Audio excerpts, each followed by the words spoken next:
sustainabilitas dari jaminan kesehatan nasional akan sangat tergantung kepada berapa manfaat atau benefit yang memang diberikan untuk kepesertaan.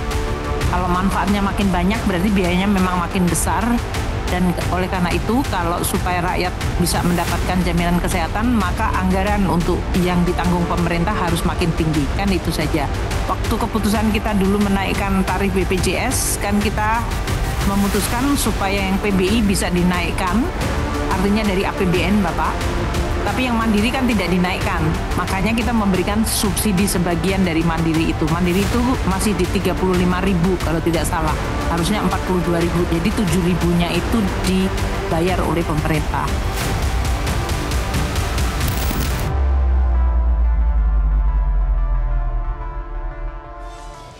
Selamat malam pemirsa, inilah Top News segmen Top Ekonomi. Pemerintah melalui Direktur Jenderal Anggaran Kementerian Keuangan menegaskan tidak akan ada kenaikan iuran BPJS Kesehatan di tahun 2026.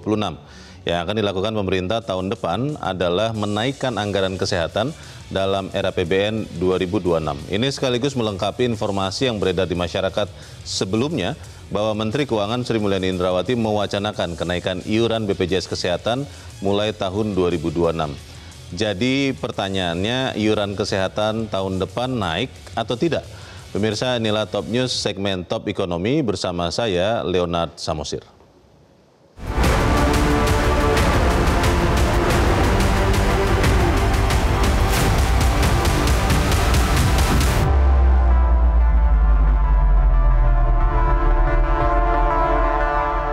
Ya pemirsa, wacana kenaikan iuran BPJS Kesehatan muncul kembali dalam pembahasan RAPBN 2026 antara Menteri Keuangan dan Badan Anggaran DPR di Senayan, Jakarta, Jumat 21 Agustus lalu. Menteri Keuangan Sri Mulyani mengatakan dalam kerangka pendanaan, skema pembiayaan perlu disusun secara komprehensif untuk menjaga keseimbangan kewajiban antara tiga pilar utama, yakni masyarakat, peserta, pemerintah pusat, dan pemerintah daerah. Sebelumnya dalam siaran pers, nota keuangan RAPBN 2026 disebutkan bahwa penyesuaian iuran dapat dilakukan secara bertahap dengan mempertimbangkan daya beli masyarakat dan kondisi fiskal pemerintah. Pendekatan bertahap ini penting untuk meminimalkan gejolak sekaligus menjaga keberlanjutan program. Dari sini beredar informasi bahwa tahun depan iuran BPJS Kesehatan akan naik. Seakan-akan sudah diputuskan bahwa iuran BPJS Kesehatan akan naik. Namun kemudian Kementerian Keuangan pun membantah. Direktur Jenderal atau Dirjen Anggaran Kementerian Keuangan, Luki Alfirman menegaskan, nggak ada kenaikan. Kenaikan anggaran ada untuk perbaikan jaminan kesehatan nasional atau JKN. Adalah fakta bahwa muncul wacana penyesuaian iuran BPJS Kesehatan tahun 2026. Juga adalah fakta bahwa Kementerian Keuangan membantah kenaikan iuran BPJS Kesehatan tahun depan. Dalam RAPBN 2026, anggaran kesehatan ditetapkan Rp244 triliun. Angka ini naik 15,8% dibanding tahun 2025 tahun ini sebesar Rp210,6 triliun. Dari total alokasi itu, Rp123,2 triliun disiapkan untuk layanan kesehatan masyarakat. Porsi terbesar anggaran kesehatan dialokasikan untuk subsidi iuran jaminan kesehatan nasional atau JKN yang mencakup 96,8 juta penerima bantuan iuran atau PBI serta 49,6 juta peserta pekerja bukan penerima upah atau PBPU. Dengan total anggaran mencapai Rp69 triliun. Jadi pemirsa, pertanyaannya adalah iuran BPJS Kesehatan naik atau tidak tahun depan? Narasumber kunci kami akan segera memberikan jawabannya. Pemirsa tetap bersama kami, Top Ekonomi segera kembali.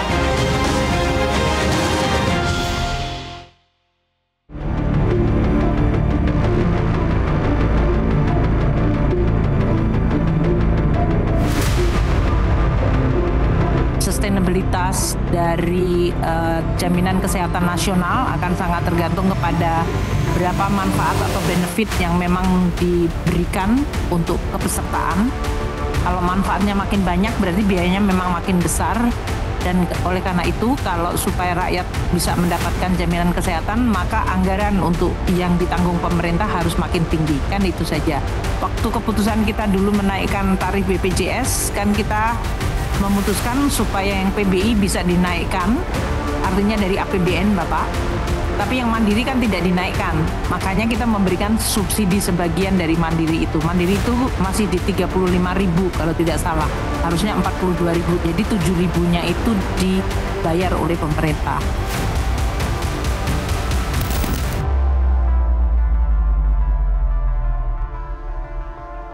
Ya pemirsa, bersama kita malam hari ini telah hadir 3 orang narasumber. Saya ingin menyapa dulu yang bergabung lewat sambungan telekonferensi, juru bicara dari Kantor Komunikasi Kepresidenan, Dede Prayudi atau yang akrab dipanggil Mas Uki. Mas Uki, selamat malam. Selamat malam Bang Leo, selamat malam penonton Top Ekonomi. Ya. Terima kasih sudah disempatkan walaupun informasinya dalam kondisi yang masih pemulihan ya.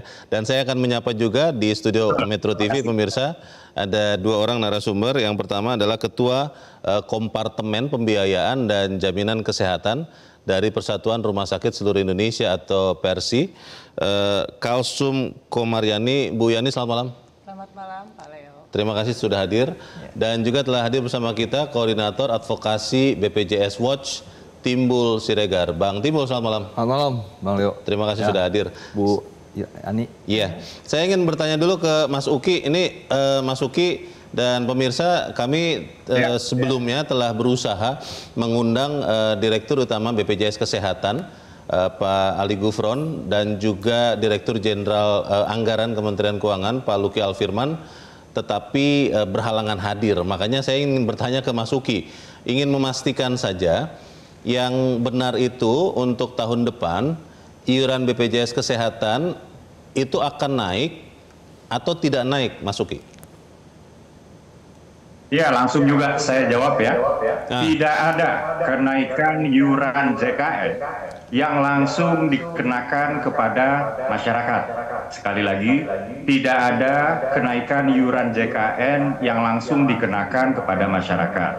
Adapun kenaikan ya itu dikenakan kepada penerima bantuan iuran ya, dan juga subsidi sebagian dari PU Mandiri ya, terutama yang di kelas 3, dan kenaikan tersebut memang selama ini, mohon maaf, dan pembiayaan dari kelompok-kelompok tersebut memang selama ini sudah dibiayai oleh APBN. Jadi masyarakat yang membayar iuran secara mandiri tidak ada kenaikan. Bang Leo. Jadi iuran peserta tadi tidak naik, Mas Uki, tapi yang naik di anggaran rancangan anggaran pendapatan belanja negara 2026 itu apanya ya? Kalau kita lihat kan angkanya untuk jaminan kesehatan nasionalnya naik ya, Mas Uki ya? Ya, betul.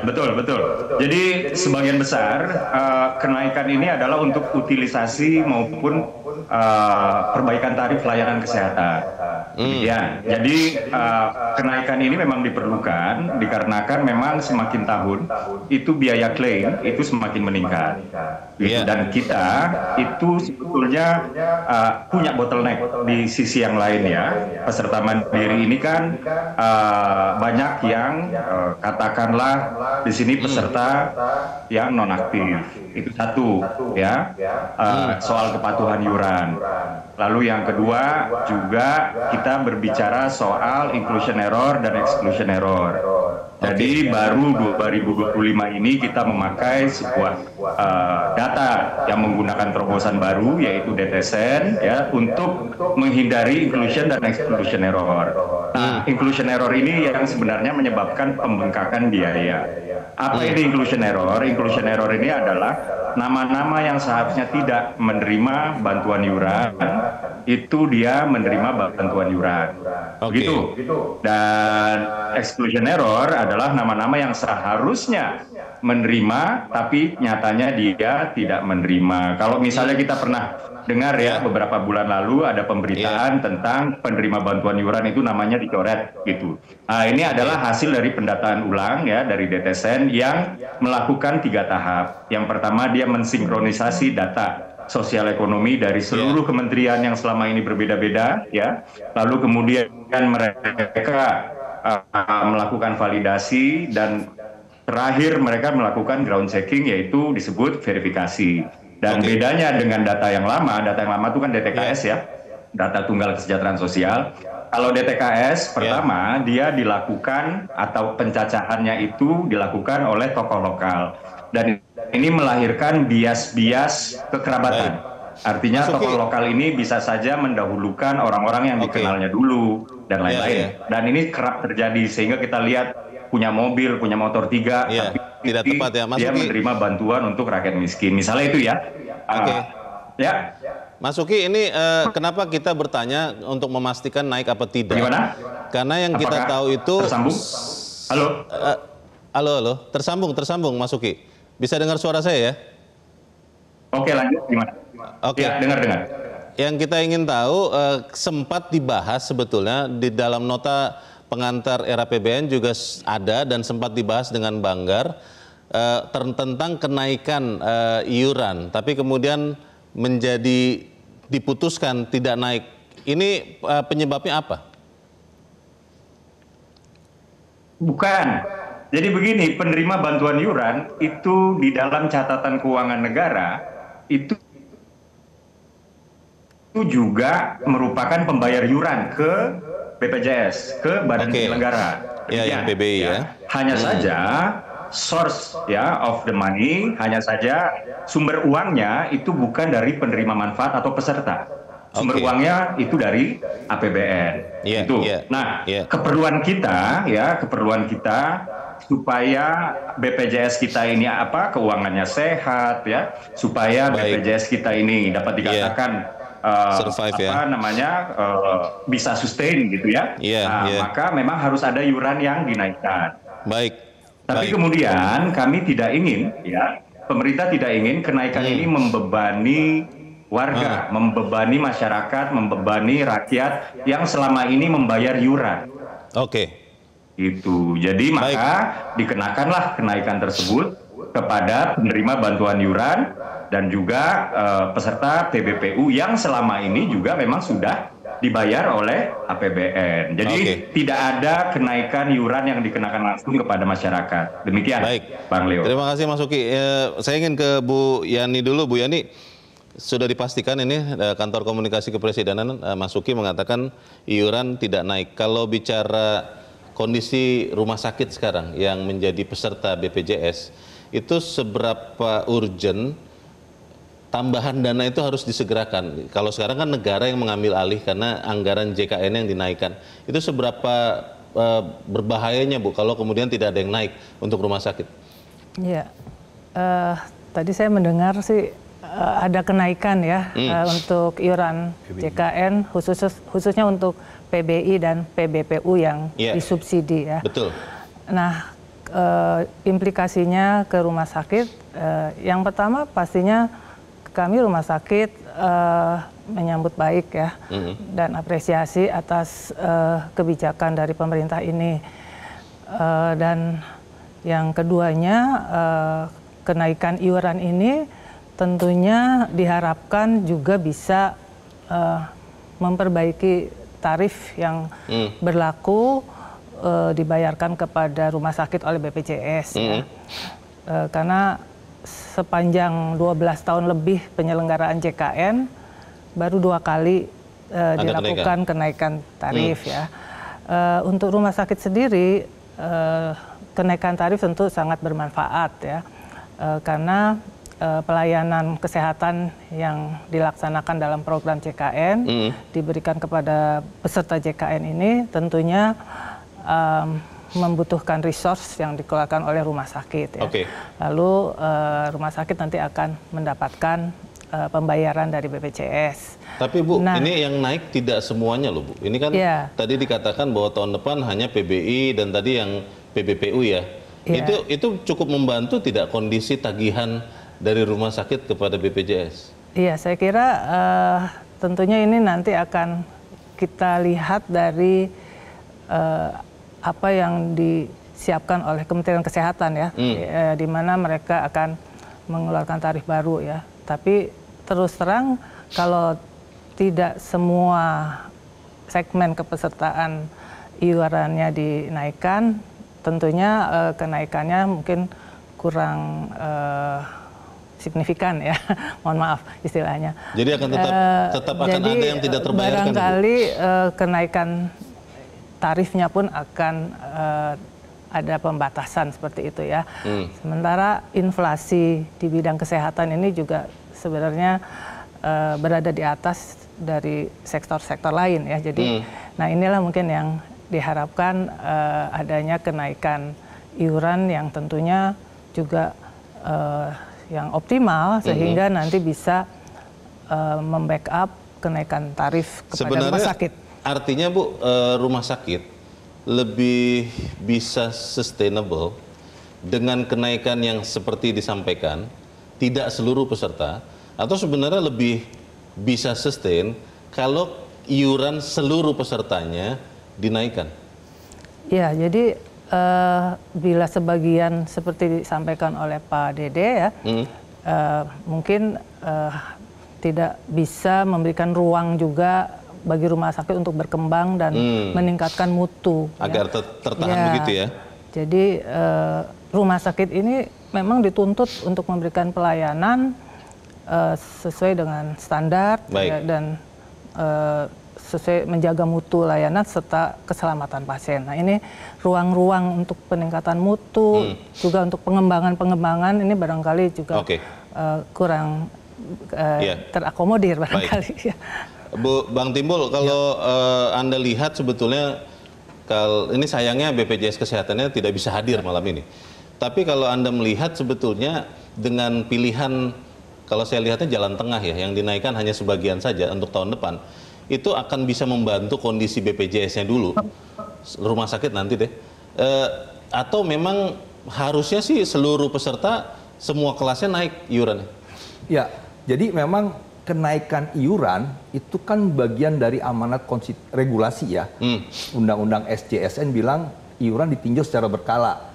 Perpres 82 2018 mengatakan paling lambat 2 tahun. Terakhir 2020, 2025 nggak naik. 2026 kalau kita baca nota RAPBN naik. Dialokasikan 66,5 triliun. Dibagi 96,8 juta, dibagi 12 bulan, itu kan 57.250. Jadi nanti dari 42.000 naik ke 57.250. Nah, tentunya kenaikan itu memang sangat-sangat dibutuhkan untuk menjaga keberlangsungan program. Kalau kita lihat data BPJS Kesehatan memang 2023-2024 itu defisitnya kan juga rasio klaimnya kan di atas 100%. Artinya beban biaya manfaat pelayanan itu lebih tinggi daripada iuran yang masuk. Jadi tekor nih ya? Tekor. Nah, sementara kalau kita baca laporan keuangan BPJS Kesehatan, program JKN, pendapatan utamanya itu dari iuran. Memang ada pos silpa kapitasi yang tidak digunakan dikembaliin, tapi kan hanya ratusan miliar, nggak terlalu tidak signifikan. Pendapatan iuran, pendapatan hasil investasi, kalau ada aset bersihnya, memang waktu terakhir 49,5 triliun. Nah, kemudian pajak rokok, kalau kita baca laporan 2024, pajak rokok tuh udah hilang. Padahal pasal 99 Perpres 82 mengamanatkan yang harusnya itu berkontribusi sekitar 7-8 triliun. Nah, tapi karena Pemda nggak redo dan sebagainya nggak ada. Nah, jadi utamanya memang pendapatan iuran.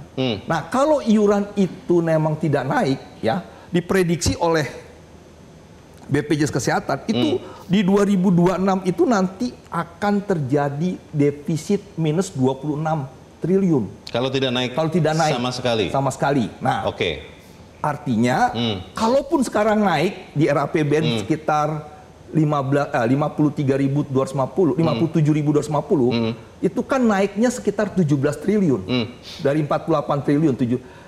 Masalahnya 17 triliun akan diperhadapkan pada 26. Tetap defisit.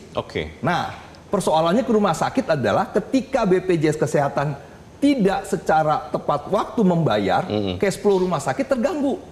Bagaimana beli obat? Bagaimana bayarin dokter, tenaga kesehatan?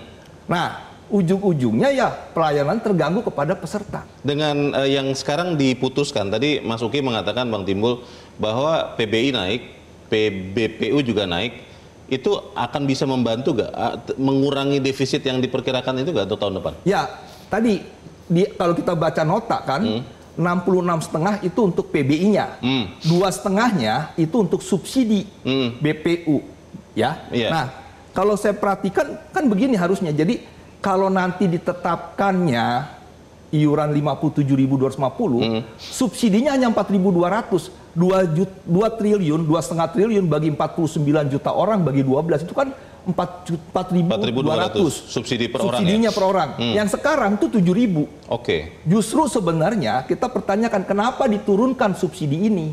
Di tengah memang daya beli masyarakat juga turun. Nah, jadi memang kita mendorong sebenarnya kenaikan iuran itu harusnya mengikuti seperti yang direkomendasikan DJSN. Kalau DJSN yang pernah saya dengar tuh 70.000. Kalau 70.000 itu ada kenaikan 32 triliun penambahannya. Sehingga kalau diproyeksikan di 2026 minus 26 ditutup. Masih surplus. Langsung tidak minus ya? Tidak minus. Nah, saya khawatir kalau hanya menambah pertambahannya 17 triliun diperhadapkan pada 26, dia akan minus.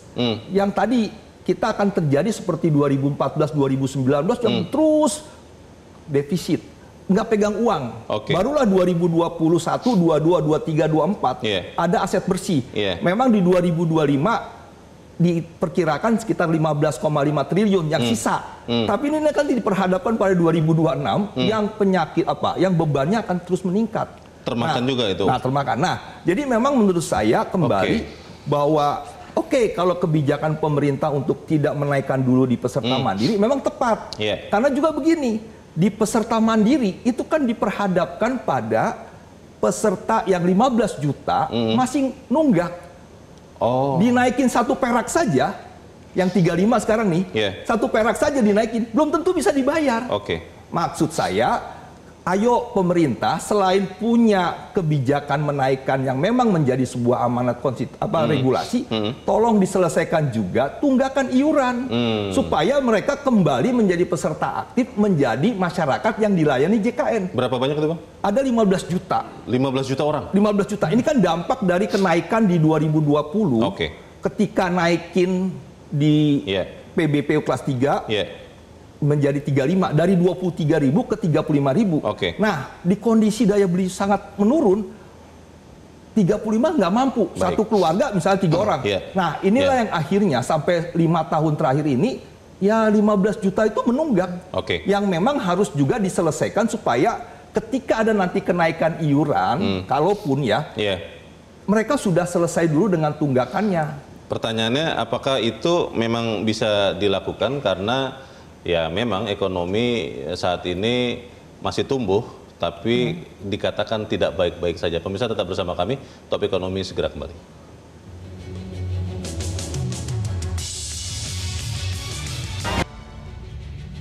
Terima kasih Anda masih bersama kami, pemirsa, dan saya ingin langsung bertanya ke Mas Uki. Mas Uki, barusan Bang Timbul mengatakan ada yang nunggak 15 juta orang sejak kenaikan terakhir tahun 2020 ya? Perpres 64 2020. Yang kemudian jadi tidak sanggup membayar.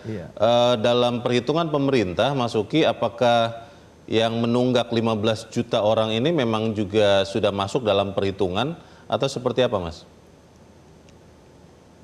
Iya, menurut catatan kami bahkan di bulan Maret 2025, peserta BPJS Mandiri yang nonaktif itu, mohon maaf, peserta BPJS nonaktif ya, itu sebesar 56 juta orang, ya, sebesar 56 juta orang. Artinya ini lebih besar daripada 15 juta orang, gitu. Itulah tadi makanya di awal-awal saya katakan ada beberapa strategi ya di luar penggunaan APBN tadi ya, untuk kemudian memperkecil beban pembiayaan untuk BPJS ini, gitu. Nah, salah satunya adalah tugas BPJS untuk meningkatkan kepatuhan iuran. Karena kalau kita merujuk pada Undang-Undang BPJS, iuran itu bersifat wajib. Ya, iuran itu bersifat wajib, walaupun memang ada, mohon maaf, walaupun memang tidak ada sanksi yang bersifat pidana apabila peserta di sini abai terhadap kewajibannya. Tapi di sini BPJS kami harapkan dapat bekerja lebih proaktif ya untuk meningkatkan kepatuhan iuran. Jadi 56 juta dari 280 juta itu besar sekali. Besar sekali. Jadi inilah dia salah satu yang dapat meningkatkan atau salah satu yang dapat mengurangi beban pembiayaan. Tapi ada lagi juga, Bang Leo, yang dapat mengurangi pembiayaan, yaitu sesuatu yang sudah kami launching sebelumnya yang bersifat promotif preventif, yaitu gratis ini bukan hanya kita pergi ke Vaskes untuk ngecek ya, tapi ini adalah soal mengubah gaya hidup ya untuk jauh menjadi lebih sehat, literasi tentang kesehatan dan lain-lain. Jadi kami harapkan ya dengan adanya cek kesehatan gratis ini gaya hidup masyarakat itu jauh lebih sehat sehingga biaya-biaya yang membebani ya BPJS itu bisa lebih baik. Mas Uki. Kurang. Ada lagi strategi berikutnya dari penerima manfaat. Jadi tadi saya sudah bicara soal inclusion error. Jadi baru-baru ini dihapus tuh ya kepesertaan BPJS PBI sebesar 8,2 juta peserta karena ditengarai memang sudah NIK-nya tidak aktif, ada juga yang sudah meninggal dan lain-lain. Dan ini nilainya triliunan rupiah. Jadi memang ada upaya-upaya lain dari pemerintah untuk meningkatkan sustainability dari BPJS di luar suntikan dana dari APBN. Demikian, Bang Leo. Mas Uki, pertanyaannya begini, ketika kemarin kita melihat di triwulan kedua, angka pertumbuhan ekonomi Indonesia kan tercatat baik ya, 5,12%. Lalu ini adalah tahun 2026, masih lama dengan pemilu berikut, artinya kebijakan yang mungkin tidak populis tapi memang perlu untuk menyehatkan BPJS Kesehatan dan itu gunanya untuk semua stakeholders bisa dilakukan di tahun depan.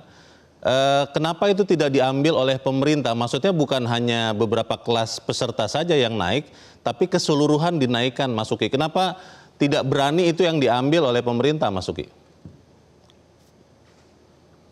Ya, begini Bang Leo, kalau kita melihat kepada situasi global yang serba nggak menentu ya, kita kemarin itu terdampak ya, ada goncangan ekonomi ketika kita berbicara tarif Trump misalnya, lalu goncangan ekonomi ketika ada armed conflict di Middle East dan itu beberapa kali ya, yang paling terakhir itu adalah antara Iran dengan Israel yang dimana itu meningkatkan harga minyak mentah dunia dan lain-lain. Jadi tentu saja ya kami mengutamakan kepentingan rakyat. Dalam hal ini kami tidak ingin menambah beban rakyat.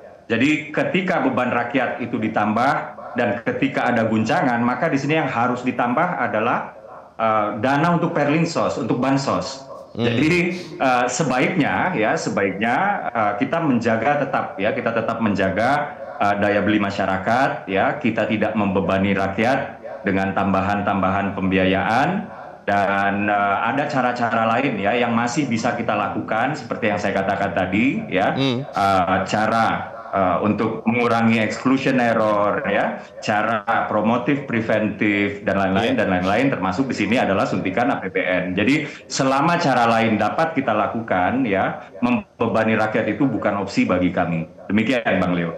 Mas Uki, tadi saya yakin juga sempat mendengarkan Bang Timbul sudah mengatakan bahwa di kondisi terakhir untuk BPJS Kesehatan itu sudah lebih besar pasak daripada tiang. Saya menyederhanakan begitulah.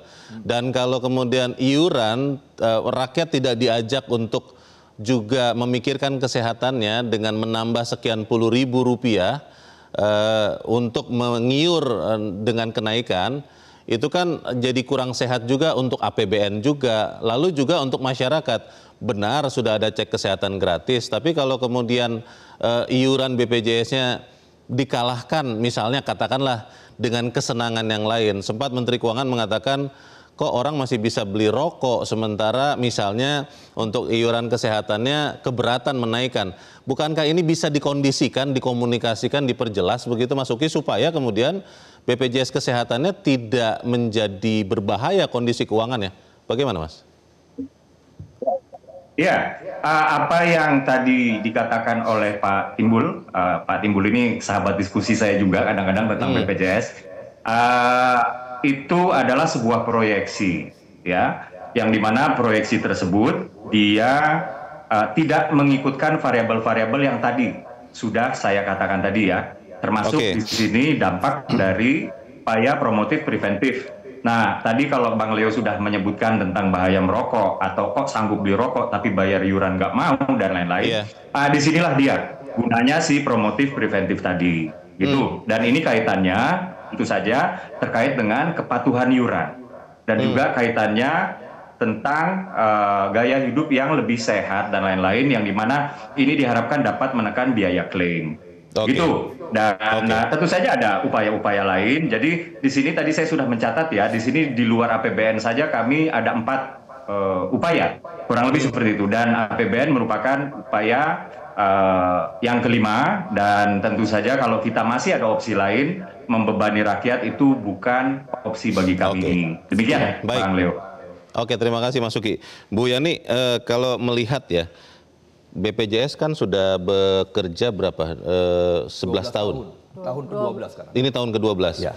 Secara umum ya, untuk Persi Bu, untuk rumah sakit, itu sebenarnya kondisinya lebih baik saat JKN itu, saat BPJS Kesehatan mulai bekerja, berfungsi, lengkap dengan banyak masalahnya, atau lebih baik sebelum ada JKN atau BPJS itu sebetulnya Bu, secara gambaran umum lah.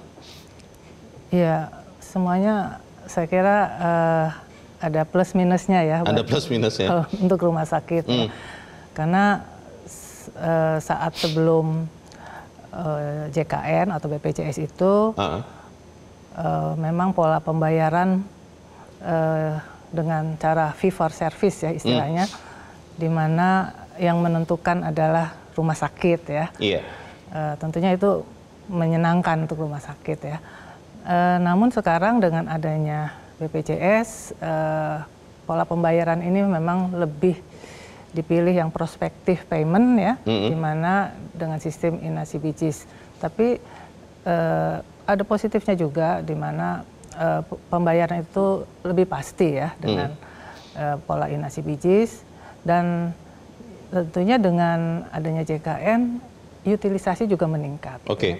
Dibandingkan dulu belum termanage ya, namanya masyarakat Indonesia sekarang sudah dilindungi di dalam JKN, mereka bisa mengakses ke rumah sakit untuk mendapatkan pelayanan kesehatan, dan pembayarannya juga pasti akan dibayar oleh BPJS. Di segmen sebelumnya saya ingat Bu Yani sempat mengatakan bahwa mahalnya harga peralatan kesehatan sekarang itu kan menjadi tantangan tersendiri Bu. Itu dengan kenaikan iuran yang kelihatannya perlahan-lahan seperti sekarang, berapa tahan rumah sakit untuk mengcover itu semua sampai kemudian benar-benar tetap berada di dalam sistem BPJS Bu?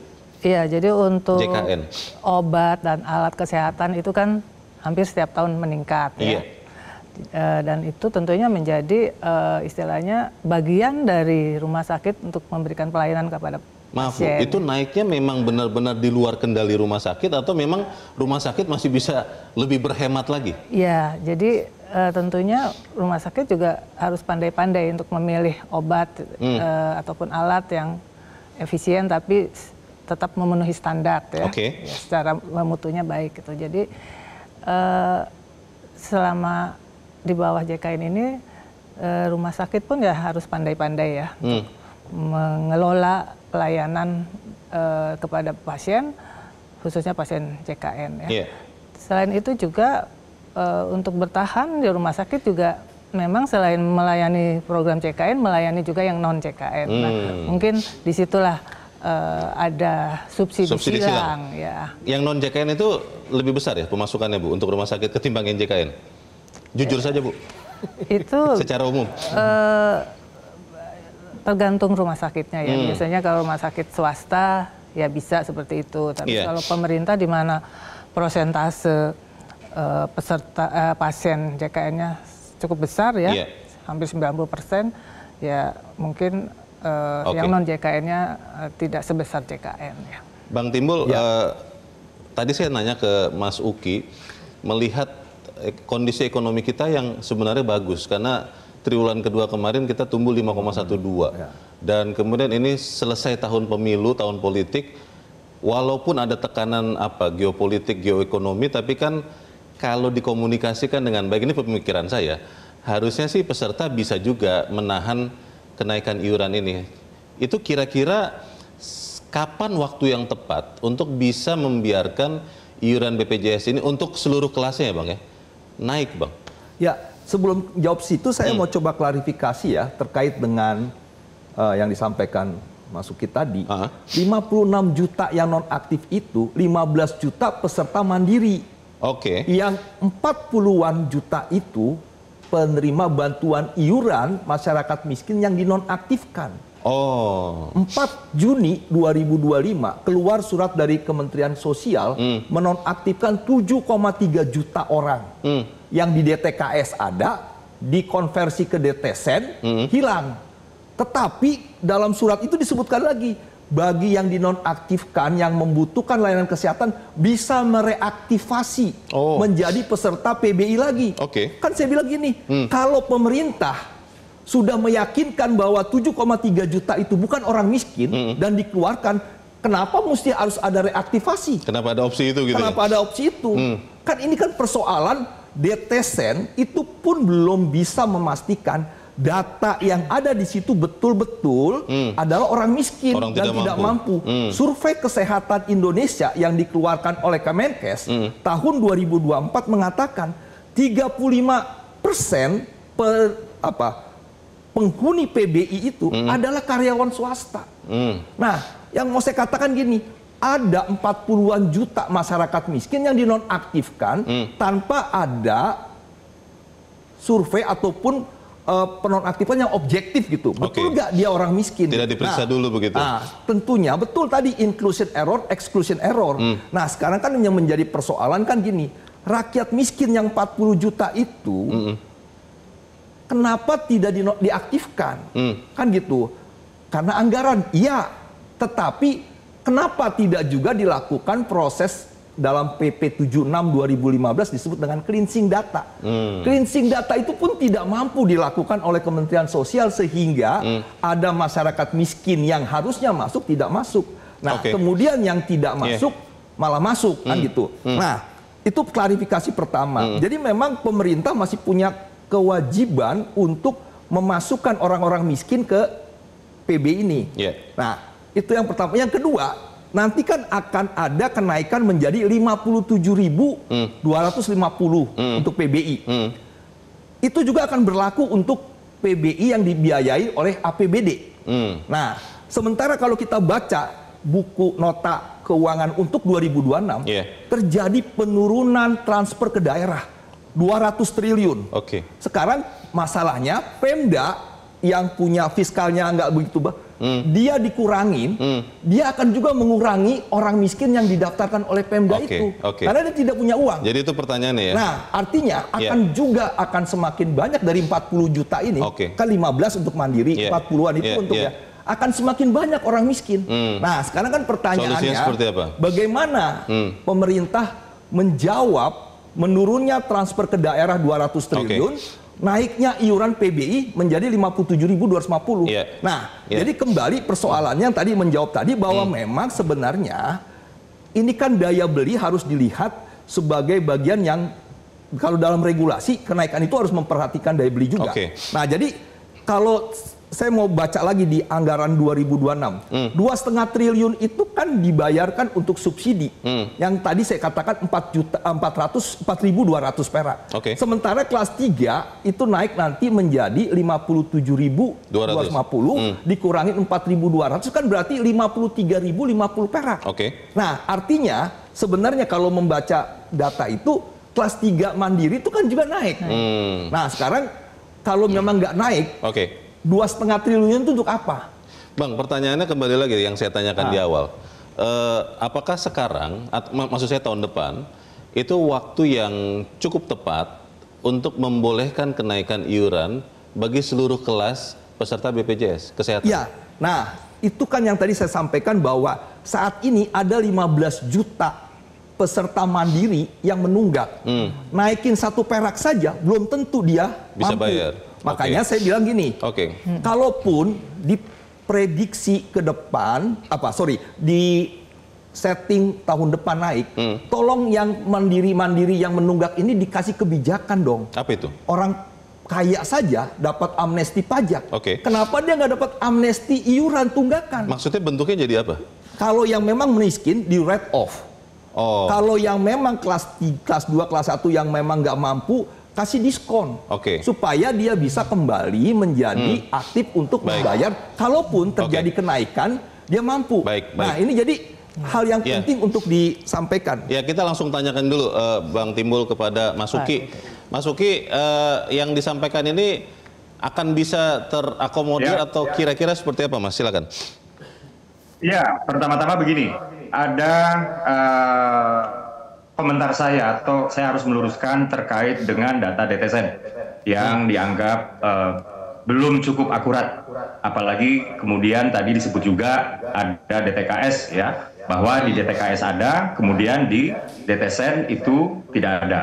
Begini, ketika DTSN itu diluncurkan ya, di sini DTSN itu mengharmonisasi data-data sosial ekonomi yang diproduksi oleh banyak sekali kementerian, termasuk di dalamnya adalah Kemensos, ya. Dan adalah keliru apabila dikatakan bahwa DTSN itu tidak melakukan ground checking atau turun langsung ke lapangan. Bahkan DTSN ini dilakukan oleh leading sektornya BPS ya, profesional ya, yang sudah puluhan tahun semenjak Indonesia merdeka, itu sudah melakukan hal yang kurang lebih serupa begitu. Dan yang harus diingat ya, ketika verifikasi di sini ada updating ya, di sini ada updating dan ada ya, tadi kalau misalnya Pak Timbul itu menyebut 7, sekian juta itu bulan Juni, di bulan Juli bahkan sudah meningkat ya, yang dinonaktifkan PBI itu 8,2 juta ya. Dan ini dikarenakan memang sudah ada mobilisasi ekonomi. Jadi yang tadinya mereka berada di desil 1 sampai dengan 5 ya, mereka kemudian ditemukan ya di tahun sebelumnya itu 1 sampai 5 ya. Di tahun sekarang ketika disurvei ke lapangan, lah kasarnya survei lapangan lah, verifikasi ground checking ini ya. Sudah itu ditemukan bahwa mereka sudah berada di desil 6 sampai 10. Dan yang harus diingat satu hal lagi ya, ini belum saya katakan dari tadi, bahwa DTKS itu melakukan pemutakhiran data itu cuma 1 kali setahun. Ya, ini artinya apa? Bisa saja seseorang ini status ekonominya berubah, ya, dan dia harus menunggu setahun untuk mendapatkan layanan, atau sebaliknya, bisa saja selama ini dia mendapatkan layanan dari APBN, ya, PBI, KAH, dan lain-lain, ya. Kemudian statusnya berubah, tapi dia masih mendapatkan layanan, padahal dia sudah tidak layak untuk mendapatkan layanan secara gratis dari APBN, dan itu harus menunggu setahun. Nah, sementara DTSN ini 4 bulan sekali, dan di dalam DTSN ini, ya, BPS membuka ruang untuk mengadu dan menyanggah, ya, apabila kemudian saya seharusnya dapat atau dia seharusnya tidak dapat. Jadi ini bukan karena tidak yakin, tapi memang dinamika ekonomi dari sebuah keluarga itu bisa saja berubah kapan saja. Ya, ketika kami menemukan kasus, Bang Leo, ketika dicacah, ya, ketika dicacah diverifikasi oleh DTSN, oleh BPS, ya, orang tersebut dapat dikatakan tidak mampu. Namun lama kemudian dia menerima warisan, gitu. Nah, kami mendapatkan pengaduan ya dari BPS mendapatkan pengaduan, maksud saya, kok orang tersebut menerima bansos ya, atau dalam hal ini sudah pasti dia menerima PBI atau Kartu Indonesia Sehat lah, kurang lebih seperti itu ya. Dan ini memang. Ya, Mas Uki mohon ditahan dulu karena kita harus jeda lebih dulu. Pemirsa tetap bersama kami, Topik Ekonomi segera kembali. Kita di bagian akhir diskusi malam ini, Bu Yani, apa Bu yang diharapkan oleh Persi untuk soal BPJS Kesehatan ini? Ya, dari Persi sebagai pemberi pelayanan kepada peserta BPJS ya, tentunya sekali lagi program ini kan program bersama ya antara pemerintah, peserta, pemberi pelayanan dan juga BPJS Kesehatan. Kami mengharapkan program ini menjadi lebih baik lagi dan tentunya khususnya untuk rumah sakit yang tugasnya memang memberikan pelayanan dengan sesuai standar yang ada ya. Yeah. Jadi kami juga mohon didukung pembiayaan yang representatif tentunya supaya sustainable ya. Ya, supaya sustain dan juga bisa berkembang terus dan tetap bisa menjaga mutu dan keselamatan pasien. Terima kasih Bu Yani. Bang Timbul silakan. Ya, jadi program JKN itu program yang benar-benar sudah sangat bermanfaat ya bagi rakyat dan memang harus dijaga keberlangsungannya, khususnya dari sisi pembiayaan. Nah, 2023 itu terjadi defisit 7 triliun. Itu bukan proyeksi, real. 2024 terjadi 9 triliun defisit. 2025 memang belum sampai terakhir tapi akan defisit juga. Keberlanjutan program itu memang dari sini juga. Nah, oleh sebab itu memang tentunya nanti pemerintah dan DPR akan membicarakan berapa sih sebenarnya iuran PBI ini. Kalau saya berharap pemerintah dan DPR mengundang DJSN yang ditugaskan di Undang-Undang 40 untuk mengkaji berapa iuran PBI. Dan ini kajian berbasis ilmu, berbasis data sehingga berapa yang ditentukan. Sehingga gini, jangan sampai sekedar menaikkan tetapi menghasilkan defisit. Tidak menutup juga ya? Tidak menutup yang akhirnya berpengaruh terhadap pelayanan dan sebagainya. Baik, terima kasih Bang Timbul. Mas Uki, silakan Mas, statement penutup Anda. Ya, tentu saja pemerintah harus ya menjaga layanan ya, terutama kualitas layanan dan juga utilisasi yang dalam hal ini providernya adalah rumah sakit. Dan kami ingin rumah sakit juga happy, ya. Kami juga ingin dalam hal ini masyarakat penerima manfaat juga happy tanpa bertambah bebannya lagi. Dan mudah-mudahan dalam nota keuangan pemerintah sudah mengalokasikan ya sekian belas triliun tambahan dibandingkan tahun ini untuk tahun 2026. Mudah-mudahan itu dapat menjaga keseimbangan tadi. Penerima manfaat happy, rumah sakit juga happy. Di samping memang ada upaya-upaya lain yang akan kita dorong bersama BPJS. Tapi satu hal yang pasti dalam hal ini kesehatan adalah hal yang sangat diperhatikan oleh Presiden. Dan Presiden tapi di sisi lain tidak ingin membebani masyarakat. Demikian Bang Leo. Baik, terima kasih Mas Dede Prayudi, Bang Timbul Siregar, dan Ibu Kalsum Komadani, terima kasih. Dan pemirsa, demikianlah akhir dari Top Ekonomi untuk malam ini. Atas nama teman-teman yang bertugas, saya Leonard Samusi mengucapkan terima kasih untuk kebersamaan Anda. Selamat malam, sampai jumpa.